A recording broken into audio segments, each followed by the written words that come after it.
Hey guys, how's it going? Welcome back to another video. I just wanted to throw this video into the mix of doing the audio install on the 4Runner.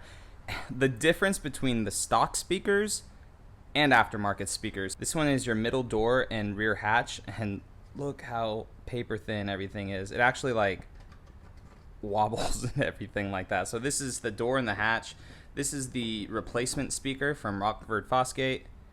I'm not gonna touch it because I don't want to, but way better quality. Obviously, I mean, they just mass produced the vehicles, but look at the size difference of the magnets. And I know there's probably some people commenting like, oh duh, it's aftermarket speakers. Well, whatever. I just wanted to show you guys that how crappy the speakers actually are that come stock in any vehicle. So this is your stock one, just plastic, everything. Little magnet. It's not that thick gauge of wire and stuff. I mean, it's just like, this is stock. That's crazy.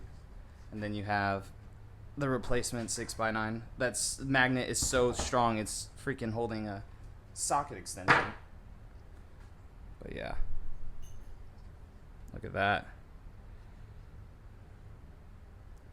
compared to that, and just really great quality too. And the difference in weight is, I don't know, probably 3 pounds or so. So this one is definitely a lot heavier.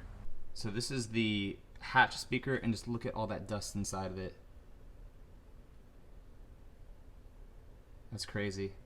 That's for having like a back window down and stuff. The 4Runner's back is notorious for having dirt in it, but that's crazy that it actually goes inside the hatch.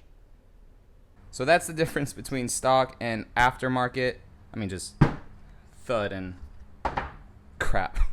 So that's the difference between aftermarket and stock. If you guys are just coming around this video on YouTube, go ahead and go to the playlist in the description, and I have a full audio install on a Toyota 4Runner TRD Pro. I appreciate you guys watching, and I'll catch you in the next one. All right, see you later.